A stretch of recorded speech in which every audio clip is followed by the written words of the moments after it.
வணக்கம். அமரர் கல்கி அவர்களின் பொன்னியின் செல்வன் 5ஆம் பாகம் தியாக சிகரம். அதில் 52ஆம் அத்தியாயம் விடுதலைக்கு தடை. மணிமேகலைக்கு எப்படி ஆறுதல் கூறுவது என்று குந்தவை பிராட்டி யோசித்தாள். அவளுடைய உள்ளம் தாங்க முடியாத துயரத்தினாலும் கவலையினாலும் குழம்பியிருந்தபடியால் யோசனை ஒன்றும் தோன்றவில்லை. அச்சமயத்தில் அரண்மனை வாசலில் பெரியதொரு கோஷம் எழுந்தது. வானதி, அது என்னவென்று பார். சக்கரவர்த்தியின் மனோநிலையும் உடல்நிலையும் கூட இந்த ஜனங்கள் மறந்து விடுகிறார்கள். இப்படி ஆரவாரம் செய்கிறார்கள் என்றாள். வானதி அரண்மனையின் முகப்பில் சென்று எட்டி பார்த்துவிட்டு உடனே அவசரமாக திரும்பி வந்தாள். மிகுந்த பரபரப்புடன், அக்கா, அவர் வந்து கொண்டிருக்கிறார் என்றாள். அவர் என்றால் யார் என்று புன்னகையுடன் கேட்டாள் குந்தவை. அவர்தான் அக்கா, உங்கள் தம்பி. உடனே குந்தவை, சரி, அப்படியானால் நீ இந்த பெண்ணை சற்று அப்பால் அழைத்து கொண்டு போ என்று சொன்னாள். வானதி தயங்குவதை பார்த்துவிட்டு, சீக்கிரம் போ, உன்னை பார்க்காமல் அவன் போய்விட மாட்டான், நான் உனக்கு சொல்லி அனுப்புகிறேன் என்றாள் இளைய பிராட்டி குந்தவை. வானதி மணிமேகலையின் கையை பிடித்து அழைத்து கொண்டு அப்பால் சென்றதும் பொன்னியின் செல்வன் அந்த இடத்துக்கு வந்தார். தம்பி, இது என்ன? நீ போகும் இடமெல்லாம் ஜனங்கள் கூடி கூச்சல் போடுகிறார்கள் என்று கேள்விப்பட்டேன். அவர்களை அரண்மனை வாசலுக்கே அழைத்து கொண்டு வந்து விட்டாயே. மனம் புண்ணாகி வேதனையில் ஆழ்ந்திருக்கும் சக்கரவர்த்தியின் காதில் இந்த ஜனங்களின் கூச்சல் விழுந்தால் அவருக்கு எவ்வளவு கஷ்டமாக இருக்கும் என்றாள். நான் என்ன செய்யட்டும் அக்கா? எனக்கு மட்டும் மனவேதனை இல்லாமலாயிருக்கிறது. கரிகாலருடைய வீர திருமேனி எரிந்து சாம்பலாவதற்குள்ளே இந்த ஜனங்கள் அருள்மொழிக்கு பட்டம் என்று கூச்சல் போடத் தொடங்கிவிட்டார்கள். இந்த கூச்சல் எனக்கு கர்ண கடூரமாக இருக்கிறது. ஒவ்வொரு சமயம் ஒருவரிடமும் சொல்லிக் கொள்ளாமல் ஓடிப்போய்விடலாமா என்று எண்ணுகிறேன். அப்படி செய்தால் குழப்பம் இன்னும் அதிகமாகிவிடுமோ என்று பயமாக இருக்கிறது. மதுராந்தகரும் சிற்றரசர்களும் சூழ்ச்சி செய்து என்னையும் கொன்றுவிட்டார்கள் என்று ஜனங்கள் நம்பினாலும் நம்புவார்கள். அதனால் ஏற்படக்கூடிய விபரீதங்களை நினைத்தால் என் உள்ளம் திடுக்கிட்டு நடுங்குகிறது. ஆம் ஆம், அம்மாதிரி ஒரு காலம் செய்துவிடாதே. அந்த எண்ணத்தையே விட்டுவிடு. ஜனங்கள் நினைப்பது ஒரு புறம் இருக்கட்டும், சக்கரவர்த்தியின் நெஞ்சு நிச்சயமாக பிளந்து போய்விடும். மந்தாகினி தேவியையும் கரிகாலனையும் நினைத்து நினைத்து அவர் துயரப்பட்டு கொண்டிருப்பது போதும் என்றாள் இளைய பிராட்டி. ஆகையினால்தான் நான் ஓடிப்போக தயங்குகிறேன். எப்படியாவது ஜனங்களுக்கும் வீரர்களுக்கும் நல்ல வார்த்தை சொல்லி மதுராந்தகருக்கு பட்டம் கட்ட அவர்களுடைய சம்மதத்தை பெறுவதற்கு பார்க்கிறேன். நான் பேசும்போதெல்லாம் ஜனங்களும் சாவதானமாக கேட்டுக்கொண்டிருக்கிறார்கள். நான் இப்பால் திரும்பியதும் உடனே பழையபடி கோஷம் போடத் தொடங்கி விடுகிறார்கள். நான் அவர்களுடைய மனத்தை மாற்றிவிட்டதாக நினைத்து கொண்டு இப்பால் வருகிறேன். உடனே திருக்கோவலூர் பாட்டனும் கொடும்பாளூர் வேளானும் போய் படை வீரர்களுடைய மனத்தை மாற்றிவிடுகிறார்கள். அக்கா, அவர்களை பற்றி உன்னிடம் சொல்லத்தான் வந்தேன். மலையமானையும் வேளாரையும் நீ அழைத்து பேச வேண்டும். நான் எது சொன்னாலும் அவர்கள் காதில் வாங்கிக் கொள்வதில்லை. நீ சொன்னால் ஒருவேளை கேட்பார்கள். நானும் எவ்வளவோ சொல்லி பார்த்து விட்டேன். தம்பி, அவர்கள் பிடிவாதத்தை மாற்ற முடியவில்லை. வேறு ஏதேனும் உபாயத்தைத்தான் பார்க்க வேண்டும்.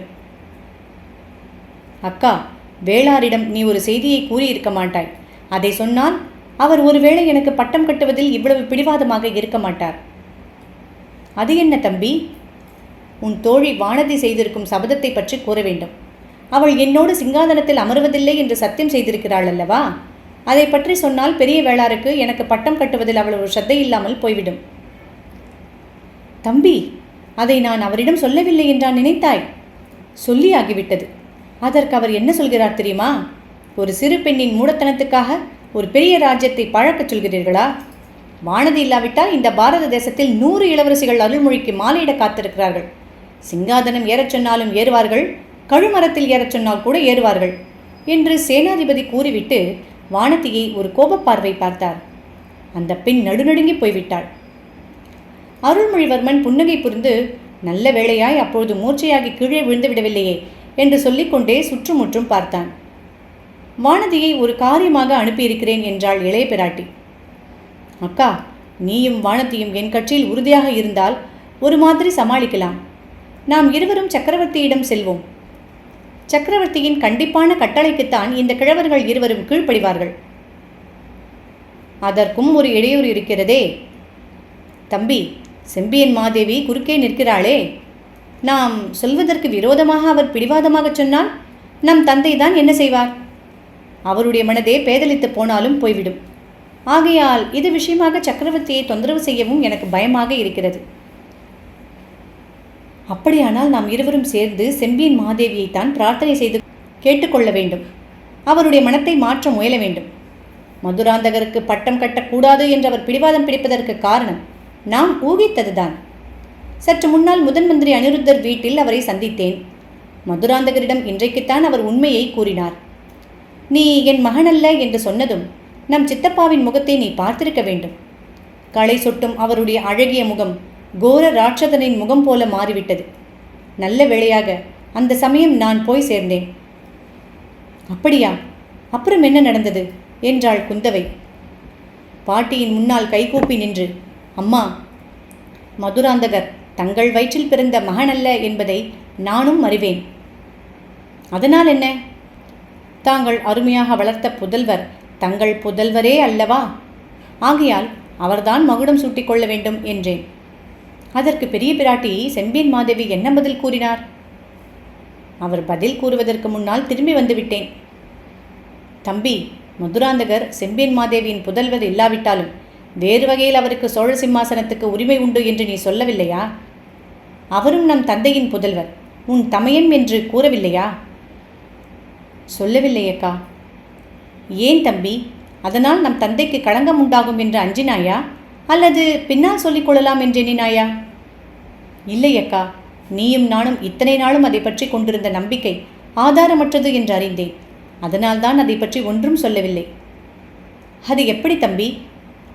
ஆமாக்கா, முதன் மந்திரி அனிருத்தருக்கு அந்த செய்தியெல்லாம் நன்றாய் தெரியும். நம் தந்தை ஈழத்தீவிலிருந்து திரும்பி வந்து 2 ஆண்டுகளுக்கு பிறகு மதுராந்தகனும் நந்தினியும் இரட்டை குழந்தைகளாக பிறந்தார்களாம். ஆகையால் அவர்கள் நம் உடன் பிறந்தவர்களாக இருக்க முடியாதல்லவா என்றான் அருள்மொழி. குந்தவை சிறிது நேரம் யோசனையில் ஆழ்ந்திருந்து விட்டு, அருள்மொழி, இது தெரிந்தும் நீ மதுராந்தகருக்கு பட்டத்தை கொடுப்பதற்கு விரும்புகிறாயா என்று கேட்டாள். ஆமாக்கா, எப்படியும் மதுராந்தகர் மந்தாகினி தேவியின் வயிற்றில் பிறந்த புதல்வர், செம்பியன் மாதேவி எடுத்து வளர்த்த புதல்வர். எனக்கோ ராஜ்யம் ஆளுவதில் சிறிதும் ஆசை கிடையாது. உன் தோழி வானதிக்கும் சிங்காதனம் ஏறும் விருப்பமில்லை. தம்பி, ராமகதையில் பரதர் தமக்கு கிடைத்த ராஜ்யத்தை வேண்டாம் என்று சொல்லி ராமரை அழைத்து வரப்போனார். குகன் இதை அறிந்ததும் 1000 ராமர் உனக்கு இணையாக மாட்டார் என்று கூறினானாம். 1000 பரதர்கள் உனக்கு இணையாக மாட்டார்கள் என்று சோழ நாட்டு மக்கள் சொல்லப் போகிறார்கள். பிற்பாடு அவர்கள் எது வேணுமானாலும் சொல்லட்டும். இச்சமயம் என்னை விட்டால் போதும் என்றிருக்கிறது அக்கா. கடைசியாக நான் ஒரு யுக்தி கண்டுபிடித்து மனதிற்குள் வைத்திருக்கிறேன். அதை பற்றி உன் அபிப்பிராயத்தை அறிந்து கொள்ள விரும்புகிறேன். அது என்ன யுக்தி தம்பி? குடந்தைக்கு அருகில் பழுவேட்டரையர்கள் படை திரட்டி சேர்த்து வருகிறார்கள் என்பது தெரியுமல்லவா? ஆமாம், அவர்களுடன் பல சிற்றரசர்களும் வந்து சேர்ந்து கொண்டிருக்கிறார்கள் என்றும் தெரியும். ஆனால் அது மிகவும் சிறிய படை என்று கேள்விப்படுகிறேன். நம் பாட்டனாரும் வேளாரும் இங்கே வைத்திருக்கும் படையோடு போனால் 3.25 நாழிகையில் அந்த படையை அழித்து விடுவோம் என்று சொல்கிறார்களே. அப்படி ஒன்றும் நேராமல் இருப்பதற்குத்தான் யுக்தி செய்திருக்கிறேன். ஒருவருக்கும் தெரியாமல் நான் மட்டும் ஒரு குதிரை மேல் ஏறிக்கொண்டு போய் பழுவேட்டரையர்களிடம் என்னை ஒப்பு கொடுத்து விடப் போகிறேன். அவர்கள் என்னை சிறைப்படுத்தி விடுவார்கள். அப்புறம் நம் பாட்டன் மலையமானும் சேனாதிபதி பெரிய வேளாரும் ஒன்றும் செய்ய முடியாதல்லவா? குந்தவை மூக்கில் விரல் வைத்து அதிசயித்துவிட்டு, அற்புதமான யுக்திதான் தம்பி, ஆனால் அதிலும் ஒரு சிறிய அபாயம் இருக்கிறது என்றாள். அது என்ன அக்கா? நீ பழுவேட்டரையர்கள் திரட்டும் படையை அடைந்ததும் அந்த படையில் உள்ள வீரர்கள் என்ன செய்வார்கள் தெரியுமா? அருள்மொழிவர்மர் வாழ்க, பொன்னியின் செல்வருக்கே பட்டம் என்று கூச்சலிடத் தொடங்குவார்கள். உன்னை சிறை வைப்பதற்கு பதிலாக பழுவேட்டரையர்களை பிடித்து சிறை வைத்தாலும் வைத்து விடுவார்கள். அருள்மொழிவர்மன் சிறிது நேரம் திகைத்து போய் நின்றார். ஆமாம், அந்த அபாயம் ஏற்படலாம் என்று எனக்கு தெரியாமல் போயிற்று. நல்ல வேளையாக தாங்கள் எச்சரித்தீர்கள். இந்த தஞ்சைபுரி கோட்டைக்குள் மாறுவேடம் பூண்டு வந்தது போல அங்கேயும் மாறுவேடம் புனைந்து போகிறேன். என்னதான் மாறுவேடம் பூண்டு போனாலும் எத்தனை நேரம் உண்மை வெளிப்படாதிருக்கும் தம்பி? ஒருவருக்கு தெரிந்தால் போதுமே, ஒரு நாழிகைக்கெல்லாம் எல்லோருக்கும் தெரிந்துவிடும். அக்கம் பக்கத்தில் உள்ள ஜனங்களும் வந்து கூடி விடுவார்களே.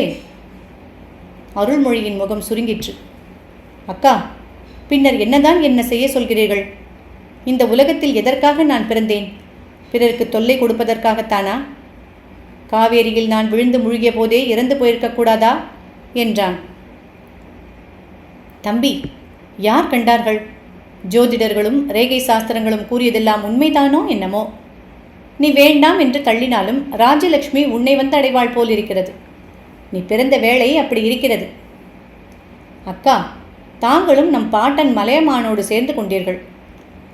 தங்கள் மனமும் மாறிவிட்டதா? பாட்டன் போதனையில் என் மனம் சலிக்கவில்லை தம்பி. ஆனால் அண்ணன் கரிகாலனுடைய ஓலையினால் கொஞ்சம் என் மனமும் மாறித்தான் இருக்கிறது. அவன் கண்ட கனவுகளையெல்லாம் நீ காரியத்தில் நிறைவேற்றுவாய் என்று எழுதியிருக்கிறான். அதை படித்ததும் என்று கூறியபோது குந்தவையின் கண்களில் கண்ணீர் ததும்பி குரலும் தழுதழுத்தது. பொன்னியின் செல்வன் ஆதித்த கரிகாலனுடைய ஓலையை வாங்கி படித்தான். அவனுடைய கண்களில் இருந்தும் கண்ணீர் பொழிந்தது. ஓலையை அவன் படித்து முடித்ததும் குந்தவை கூறினாள், தம்பி, நீ என்ன நினைத்து கொண்டாலும் சரிதான். என் மனத்தில் உள்ளதை சொல்லிவிடுகிறேன். மதுராந்தகனும் நந்தினியும் நம் சோழ குலத்தை சேர்ந்தவர்கள் அல்ல என்று தெரிந்து கொண்டதில் என் மனம் ஒருவாறு நிம்மதியடைந்திருக்கிறது. சோழ குலத்தில் பிறக்காத ஒருவனை சோழ சிங்காதனம் ஏறச் செய்வதிலும் எனக்கு விருப்பமில்லை. செம்பியன் மாதேவியிடமும் மந்தாகினி தேவியிடமும் எனக்கு எவ்வளவு பக்தி இருந்தாலும் அவ்வளவு தூரம் விட்டு கொடுக்க என்னால் முடியவில்லை. மதுராந்தகனுக்கு பட்டம் கட்டுவதை இனி ஒரு கணமும் என்னால் சகித்துக் கொள்ளவே முடியாது. அக்கா, அக்கா, இது என்ன என்ன சொல்கிறேன்? செம்பியன் மாதேவி முன்னாலும் அனிருத்தர் முன்னாலும் மதுராந்தகன் முன்னாலும் எனக்கு பட்டம் வேண்டாம் என்று சொல்லிவிட்டு வந்தேன். ஆயிரம் போர் வீரர்கள் முன்னாலும் மகாஜனங்களின் முன்னாலும் அவ்விதமே சொல்லிவிட்டு வந்திருக்கிறேன். இப்போது என் வார்த்தையை மீறச் சொல்கிறீர்களா என்று கேட்டான் அருள்மொழிவர்மன்.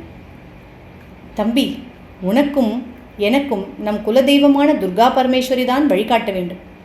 உனக்கு என்ன யோசனை சொல்வது என்று எனக்கும் தெளிவாக தெரியவில்லை. ஆதித்த கரிகாலன் என் வார்த்தையை கேட்டிருந்தால் இந்த மாதிரி நிலைமை ஏற்பட்டே இராது. அந்த மகாவீரனுக்கு இந்த கதியா நேர்ந்திருக்க வேண்டும் என்று குந்தவை புலம்பினாள். இந்த ஓலை தங்களுக்கு எப்படி கிடைத்தது அக்கா? யார் கொண்டு வந்தார்கள்? எப்போது தங்கள் கைக்கு வந்தது? ஏன் முன்னாலேயே சொல்லவில்லை என்றார் அருள்மொழி. சற்று முன்னாலேதான் எனக்கு வந்தது. சம்புவரையரின் மகள் மணிமேகலை கொண்டு வந்து கொடுத்தாள். ஆம் ஆம், மணிமேகலை பற்றி நானும் கேள்விப்பட்டிருக்கிறேன். அவளிடம் இந்த ஓலை எவ்விதம் வந்தது? அவளே இருக்கிறாள் தம்பி. நீ ஏன் நேரில் கேட்டு தெரிந்து கொள். அவள் பேச்சை எவ்வளவு தூரம் நம்புவது என்று எனக்கே தெரியவில்லை என்றாள் இளைய பிராட்டி. அருள்மொழிவர்மன் உள்ளே வந்தவுடன் மணிமேகலையை அவன் முன்னால் நிறுத்தி வந்தியத்தேவனை பற்றி பிரஸ்தாபிக்கச் சொல்வதென்று இளைய பிராட்டி தீர்மானித்திருந்தாள். இத்தனை சம்பாஷணைகளுக்கு மத்தியிலும் அவளுடைய உள்மனம் வந்தியத்தேவர் பாதாள சிறையில் இருப்பது பற்றி சிந்தித்துக் கொண்டிருந்தது. அவரை பற்றி தானே பேச்சு எடுக்க குந்தவை விரும்பவில்லை. மணிமேகலையை அழைப்பதற்கு ஒரு தக்க சந்தர்ப்பத்தை எதிர்நோக்கியிருந்தாள். அந்த சந்தர்ப்பம் இப்போது கிடைத்ததும் வானதியை கூவி அழைத்து மணிமேகலையையும் அழைத்து வரும்படி கூறினாள். மணிமேகலை வரும்போதே கண்ணீர் ததும்பிய சோகமயமான முகத்துடன் வந்தாள். இதை பார்த்த பொன்னியின் செல்வன் அவள் துயரப்படுவதற்கு காரணம் இருக்கிறது என்று எண்ணினார். தம்பி, இந்த பெண்தான் மணிமேகலை. ஓலையை இவள்தான் கொண்டு வந்தாள். இது எப்படி இவளிடம் வந்தது என்று நீயே கேட்டுக்கொள். சகோதரி, எங்கள் தமையன் கடைசியாக எழுதிய ஓலையை நீ கொண்டு வந்து பத்திரமாக ஒப்புவித்தாய். இதற்காக உன்னிடம் நாங்கள் என்றைக்கும் நன்றி செலுத்துவோம் என்று மேலே அருள்மொழிவர்மன் தொடர்வதற்குள்ளே மணிமேகலை திடீரென்று அவன் முன்னால் விழுந்து வணங்கினாள். இளவரசே, பொன்னியின் செல்வ, தாங்கள் இப்போது சொன்ன வார்த்தை சத்தியமா? என்னிடம் தாங்கள் நன்றி செலுத்துவது உண்மையானால்? இவ்வாறு சொல்லிவிட்டு மேலே பேச முடியாமல் மணிமேகலை விம்மி விம்மி அழத் தொடங்கினாள். அக்கா, இது என்ன? இந்த பெண் எதற்காக இப்படி விம்மி அழுகிறாள்? ஒருவேளை இவளுடைய வீட்டில் நம் தமையன் இறக்க நேர்ந்ததே என்று வருந்துகிறாளா? இல்லை தம்பி, இவள் மனத்தில் இருப்பது வேறொரு காரியம். மணிமேகலை, என்னிடம் கூறியதை இளவரசரிடம் சொல்லு என்று குந்தவை பிராட்டி அவளை தைரியப்படுத்தினாள். ஐயா, தங்கள் தமையனை கொன்ற பாவி நான் தான். என்னை பாதாள சிறையில் போட்டுவிட்டு அவரை விடுதலை செய்யுங்கள் என்று அழுது கொண்டே கூறினாள். அருள்மொழிவர்மன் திகைப்புடன் குந்தவையை பார்த்து, அக்கா, இவள் என்ன சொல்கிறாள்? இந்த பெண்ணுக்கு பைத்தியம் பிடித்து விட்டதா என்ன என்று கேட்டார். இவளுக்கு இன்னும் பைத்தியம் பிடிக்கவில்லை தம்பி. ஆனால் சீக்கிரத்தில் வல்லத்து இளவரசரை பாதாள சிறையிலிருந்து விடுதலை செய்யாவிட்டால் இவளுக்கு பைத்தியம் பிடித்தாலும் பிடித்துவிடும் என்றாள். என்ன என்ன? யார் பாதாள சிறையில் இருக்கிறது என்று வியப்புடன் கேட்டார் அருள்மொழி. ஈழ நாட்டுக்கு நான் ஓலை கொடுத்து அனுப்பிய வானர்குல வீரரை அடியோடு மறந்துவிட்டாயா தம்பி? நெடும் கனவிலிருந்து அப்பொழுதுதான் விழித்து எழுந்து இவ்வுலக நினைவை வந்தவர் போல அருள்மொழிவர்மன் ஒரு நிமிட நேரம் தோற்றமளித்தார். தஞ்சை கோட்டைக்குள் அவர் பிரவேசித்ததிலிருந்து ஒன்றன் பின் ஒன்றாக நடந்த சம்பவங்கள் அவருடைய கவனத்தை முழுவதும் கவர்ந்திருந்தன. கரிகாலருடைய மரணச் செய்தி வந்த பிறகு சோழ சிங்காசனத்தில் மதுராந்தகரை ஏறச் செய்யும் மார்க்கத்தை பற்றி சிந்திப்பதிலேயே அவருடைய உள்ளம் முழுவதும் ஈடுபட்டிருந்தது. வந்தியத்தேவனை பற்றி உண்மையிலேயே அவர் மறந்துவிட்டிருந்தார். இப்போது அவன் பெயரை கேட்டதும் ஒரு துள்ளு துள்ளி, யார்? என்னுடைய அருமை நண்பர் வந்தியத்தேவரா பாதாள சிறையில் இருக்கிறார்? எதற்காக? யார் அவரை சிறையில் அடைத்தது என்று கேட்டார். மணிமேகலை கூறிய விவரங்களை குந்தவை அவருக்கு எடுத்து கூறினாள். எல்லாவற்றையும் கேட்டுக்கொண்டு இருந்த பொன்னியின் செல்வன், அக்கா, என்னை போன்ற நன்றி கெட்டவன் யாருமே இருக்க முடியாது. வானர் குலத்து வீரரை பற்றி நான் விசாரிக்காமலேயே இருந்துவிட்டேன். அது என் குற்றம்தான். அவரை பாதாள சிறையில் அடைக்க துணிந்தவர்கள் என்னை விட பெரிய குற்றவாளிகள். நம் தமையனிடம் அவருக்கு எவ்வளவு பக்தி உண்டு என்பதை நான் அறிவேன். கரிகாலரின் மரணத்துக்கு அவரை பொறுப்பாளியாக துணிந்தவர்கள் யார்? இது என்ன மூடத்தனம்? அவரை தப்புவிப்பதற்காக இந்த பெண் தன் பேரில் குற்றம் சுமத்திக் கொள்வது நமக்கெல்லாம் ஒரு பாடம் கற்பிப்பது போல் இருக்கிறது. இந்த பெண்ணை பார்க்கவே எனக்கு வெட்கமாக இருக்கிறது. மற்ற காரியங்கள் அப்புறமாகட்டும். இப்போதே பாதாள சிறைக்கு சென்று வந்தியத்தேவரை விடுவித்துக் கொண்டு வருகிறேன். சம்புவரையர் மகளுக்கு நீ தேறுதல் கூறு என்று சொல்லிவிட்டு திரும்பி விடுவிடு என்று நடந்தார். அவர் வாசற்படியை அடைந்தபோது அங்கே திடீரென்று திருக்கோவலூர் மலையமானும் கொடும்பாளூர் வேளாரும் தோன்றினார்கள். அவர்களுடைய தோற்றமே இளவரசரின் மனத்தில் ஒருவித ஐயத்தை உண்டு பண்ணியது. பெரிய வேளார் தம் கையில் கொண்டு வந்திருந்த வேலை வாசற்படியின் குறுக்கே வைத்து இளவரசரை தடுக்கும் பாவனையில் நின்றார். அவருக்கு பின்னால் மலையமானும் கையில் பிடித்திருந்த கத்தியை கீழே ஊன்றிய வண்ணம் இளவரசர் மேலே போவதை தடுப்பதற்கு ஆயத்தமாக நின்றார். பொன்னியின் செல்வர் பெரும் வியப்புடனும் சிறிது கோபத்துடனும், சேனாதிபதி, இது என்ன? என்னை கூட சிறைப்படுத்தப் போகிறீர்களா என்று கேட்டார். இளவரசே, இப்போது பாதாள சிறைக்கு போகாமல் தங்களை தடை செய்கிறோம். அவசியம் நேர்ந்தால் சிறைப்படுத்தவும் செய்வோம் என்றார் பூதி விக்கிரமகேசரி. அவர் கூறியது உண்மையாகவா வேடிக்கையாகவா என்று பொன்னியின் செல்வருக்கு விளங்கவில்லை. ஆனால் வேடிக்கையை பொறுத்து கொள்ளும் மனோநிலையும் அச்சமயம் அவருக்கு இல்லை. ஆகையால் முன்னைவிட கோபமான குரலில், எந்த அதிகாரத்தை கொண்டு தடை செய்ய முன்வந்தீர்கள் என்றார். தாங்கள் எந்த அதிகாரத்தை கொண்டு பாதாள சிறையில் உள்ளவனை விடுதலை செய்யப் போகிறீர்கள் என்றார் பெரிய வேளார். சேனாதிபதி, எனக்கு அந்த அதிகாரம் இல்லையா? நான் யார் என்பதை மறந்துவிட்டீர்களா? அல்லது தங்களை தாங்களே மறந்துவிட்டீர்களா? என்னை நான் மறக்கவும் இல்லை, தாங்கள் யார் என்பதை மறக்கவும் இல்லை. நான் தஞ்சை கோட்டைக்கு இன்று தளபதி. ஆகையால் பாதாள சிறைக்கு காவலன். தாங்கள் சக்கரவர்த்தியின் திருக்குமாரர் பொன்னியின் செல்வர். ஆயினும் தங்கள் தமையனை கொண்டதற்காக குற்றம் சாட்டி பாதாள சிறையில் வைக்கப்பட்டவனை விடுதலை செய்ய தங்களுக்கு அதிகாரம் கிடையாது. சக்கரவர்த்திக்குத்தான் அந்த அதிகாரம் உண்டு. அல்லது சக்கரவர்த்தியின் ஸ்தானத்தில் முடிசூட்டிக் கொள்ளப் போகிறவனுக்கு அந்த அதிகாரம் உண்டு. தாங்களோ சோழ சிங்காதனத்தில் ஏறப்போவதில்லை என்று பறைசாற்றி கொண்டு வருகிறீர்கள். ஆகையால் சக்கரவர்த்தியின் கட்டளையின்றி பாதாள சிறையிலிருந்து யாரையும் விடுவிக்க முடியாது என்றார் கொடும்பாளூர் பெரிய வேளாராகிய சேனாதிபதி பூதி விக்கிரமகேசரி. குழந்தாய், வேளார் கூறியது உண்மையான வார்த்தை. சின்ன பழுவேட்டரையன் ஓடிப்போனபடியால் பெரிய வேளாரை தஞ்சை கோட்டைக்கு தளபதியாக சக்கரவர்த்தி நியமித்திருக்கிறார்.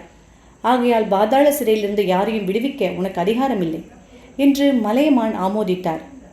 பொன்னியின் செல்வர் அவர்களுக்கு என்ன பதில் சொல்வது என்று தெரியாமல் மௌனமாக நின்றார். மணிமேகலையின் விம்மல் சத்தம் கேட்டுக்கொண்டிருந்தது. இதோடு இந்த அத்தியாயம் முடிவுற்றது.